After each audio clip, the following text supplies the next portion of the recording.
બોલીએ કૃષ્ણ કનૈયા લાલ લગી જઈ. આજના શુભ દિને તમામ શ્રોતાજનોને મારા હૃદયપૂર્વક જય શ્રી કૃષ્ણ. ભગવાન એ આપણને ખુશ થઈ અને લેવા આવે કે ના, મૃત્યુલોકની અંદર પણ એક માનવ એ ખરેખર મહામાનવ થઈ અને અવતર્યો છે. એક વખત એક ગામની અંદર મોહનભાઈ કરી અને એક લુહાર રહેતા હતા.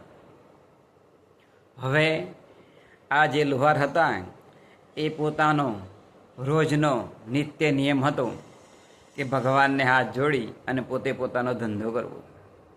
હવે એ જે ધંધો કરતા હતા એની અંદર જે દાતરડું હોય એની ધાર કાઢવાની, જે કંઈ હથિયારો હોય ખેતી લાયક એ તમામ હથિયારો એ રિપેર કરતા હતા. એટલે એક વખત યમરાજાએ દેવદૂતને કહ્યું કે જા પૃથ્વીલોક ઉપર અને મોહન નામનો એક લુહાર છે તેનો જીવ તમે એ લઈ આવો. ત્યારે આ જે હતા દેવદૂતો એ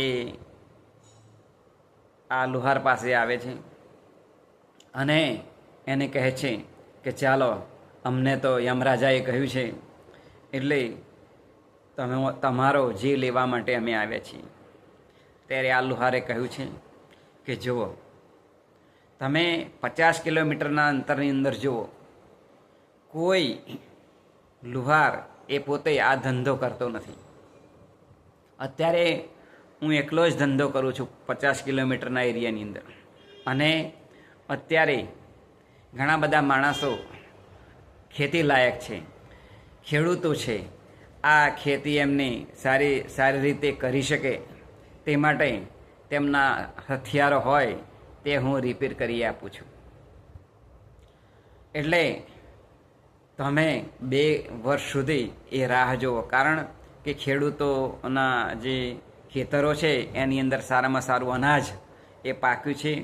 હવે એને કાપવા માટે બધા મારી પાસે દાંતરડાની ધાર કઢાવવા માટે આવે છે. હું દાંતરડાની ધાર કાઢું છું અને એ લોકો એમનો જે અનાજ છે એ બરાબર કાપણી પૂરી થઈ જાય પછી 2 વર્ષ પછી તમે મને લઈ જજો. આમ યમરાજાના દૂતોને આ જે મોહનભાઈ હતા લુહાર એમણે કહ્યું. એટલે આ જે યમદૂતો હતા એ યમરાજા પાસે ગયા, યમરાજાને વાત કરી કે આ રીતની હકીકત છે. યમરાજાએ ભગવાનને વાત કરી, વિષ્ણુ ભગવાનને.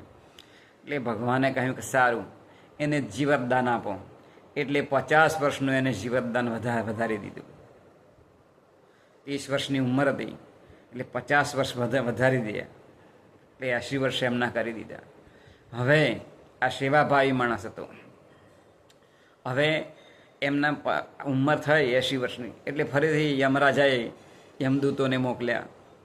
એટલે યમદૂતોએ જોયું તો આ વ્યક્તિ પાડોશીના ઘરની અંદર એક બેન એ ખૂબ બીમાર રહેતા હતા, તેમના બાળકો પણ બીમાર રહેતા હતા. એટલે એમણે યમદૂતો પાસે હાથ જોડીની આજ્ઞા કરી કે આમની બીમારી મટી જાય 12 મહિનાની અંદર તો પછી તમે મને લઈ જજો. એટલે સેવાભાવી હતા એટલે સેવા કરતા હતા. પેલા બેનને એમના દીકરાઓ બધા સાજા થઈ ગયા. વર્ષ પૂરું થયું, 81 વર્ષ પૂરા થયા એટલે ફરીથી આ યમરાજાએ યમદૂતોને મોકલ્યા. એટલે યમદૂતો પાછા આવ્યા અને પછી જોયું તો આ જે વ્યક્તિ હતો એ ગામની અંદર એક ઘરડા એ દાદા હતા વૃદ્ધ, અને એ પોતે પોતાના ખાટલાની અંદરથી ઊભા થઈ શકતા નહોતા અને એની અંદર જ એ લઘુશંકા અને દીર્ઘશંકા કરતા હતા. આખો ખાટલો ગંધાતો હતો, વળી એમને જમવા માટેનું પણ કોઈ આપી શકતું નહોતું. એવા સમયે આ જે લુહારભાઈ હતા મોહનભાઈ એ પેલા વ્યક્તિની સેવા કરતા હતા, ઘરડા માણસની. એટલે યમદૂતો લેવા આવ્યા એટલે જોયું કે ફરીથી પણ આ વ્યક્તિ તો સેવા જ કરે છે. એટલે ફરીથી આ મોહનભાઈએ આજ્ઞા કરી કે આ જે વ્યક્તિ ઘરડા દાદા જીવે તો સુધી મને એમની સેવા કરવા દો, પછી તમે મને લઈ જજો. એટલે જે પેલા ગામના ઘરડા દાદા હતા એ પોતે 1 વર્ષ જીવ્યા અને પોતે ધામમાં એ પહોંચી ગયા, એટલે ભગવાનના ધામની અંદર એ બિરાજમાન થઈ ગયા. હવે આમની ઉંમર 82 વર્ષની થઈ જઈ. મોહનભાઈ કરીને જે લુહાર હતા ને એમની. એટલે ભગવાનને ફોન જોડ્યો અને વાત કરી કે ભગવાન તમે મને એમ કે હવે લઈ જાઓ. હવે મેં મારી જે સેવા હતી એક માણસાઈ તરીકેની એ મેં પૂરી કરી છે. એટલે યમરાજાની આજ્ઞા કરી. યમરાજાના દૂતો ત્યાં ગયા. એટલે પેલા વ્યક્તિએ કહ્યું કે મેં ભગવાનને ફોન કર્યો, એટલે ભગવાનને તમે વાત પહોંચાડો. એટલે ભગવાનને વાત પહોંચાડી અને એમણે પણ ફોનથી વાત કરેલી. એટલે ભગવાનને થયું કે ખરેખર આવા સેવાભાવી માણસને લેવા માટે તો મારે જ જવું જોઈએ. એટલે વિષ્ણુ ભગવાને એ સોનાનું વિમાન એક તૈયાર કર્યું અને પછી એ સોનાના વિમાનની અંદર એ પોતે બેસીને લેવા માટે આવ્યા. કારણ કે આ સેવાભાવી માણસ હતો. એટલે સેવાભાવી માણસને કહ્યું કે હવે તમે આ વિમાનની અંદર બિરાજમાન થાવ, બોલો તમારે ક્યાં જવું છે હવે. ત્યારે એ માણસ કહે છે કે મને તમે ભગવાન સ્વર્ગની અંદર લઈ જજો. એટલે ખુદ આવા માણસને પણ, સેવાભાવી માણસને પણ ભગવાનને લેવાની ઈચ્છા થઈ.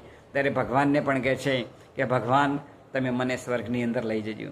ત્યારે ભગવાને કહ્યું કે ભલા માણસ, તે જે કંઈ આ મૃત્યુલોક ઉપર જે કંઈ સેવા કરી છે, ખેડૂતોની સેવા કરી છે, બાજુમાં પેલા બેનને છોકરો બીમાર હતો એમની સેવા કરી છે, પેલો વૃદ્ધ હતા એમની પણ તમે ખૂબ સેવા કરી છે, તો એના સિવાય બીજું મોટું સ્વર્ગ કયું હોઈ શકે? તમે આ પૃથ્વી પર રહ્યા પણ સ્વર્ગ ભોગવી ચૂક્યા છો. એટલે પેલો માણસ ખૂબ ખુશ થયો. કારણ કે સ્વર્ગની અંદર પણ દેવો એકબીજાના ટોંટિયા ખેંચે કે આગળ વધી ના શકે અને ઇન્દ્રદેવ ના બની શકે. એટલે સ્વર્ગની અંદર પણ એકબીજા દેવો એ પોતાને આગળ વધવા દેતા નથી. પરંતુ તમે તો એક ખૂબ અને સારું એક માનવ જીવન તરીકેનું નહીં પણ મહામાનવ તરીકે તમે આ પૃથ્વી પર રહી અને ખૂબ સેવા કરી અને હું પ્રસન્ન છું. ભગવાન પણ રાજી થઈ ગયા. ભગવાન પણ કહે છે પેલા માણસને, મને પણ આ પૃથ્વી પર માનવ થઈને અવતરું અને બધાની સેવા કરું એવું મને થાય છે. ભગવાનને પણ એવી ઈચ્છા થઈ કે ખરેખર મારે પૃથ્વી પર અવતાર લેવો જોઈએ અને આવી રીતે જે કંઈ માણસો એ દુઃખી થતા હોય એમની મારે સેવા કરવી જોઈએ. આમ ભગવાનને પણ થયું. જો એક માણસ એ પોતાના જીવનની અંદર પર સેવા માટે જીવ્યો છે તે એનાથી ભગવાન પણ ખુશ થઈ ગયા અને ભગવાને પ્રસન્ન થઈ અને એ જે મોહનભાઈ લુહાર હતા ને એમને પોતાના ચરણોની અંદર સદાયને માટે સેવાની અંદર બિરાજમાન કરી દીધા. એટલે કે એમને મુક્તિ આપી દીધી. આમ ખરેખર જો પૃથ્વી ઉપરનો માણસ એ જો એકબીજાના ભલાઈની અંદર જીવે, એકબીજાની સેવા કરી શકે, તો ભગવાન જેમ મોહનભાઈને સારામાં સારું ફળ આપ્યું, મુક્તિ આપી અને એમના ચરણોની અંદર બિરાજમાન કરી દીધા, એમ ખરેખર આપણે પણ એકબીજાની મદદ કરી શકીએ, સેવા કરી શકીએ. એ જ આજના શુભ દિને પ્રાર્થના બોલીએ. કૃષ્ણ કનૈયા લાલ કી જય.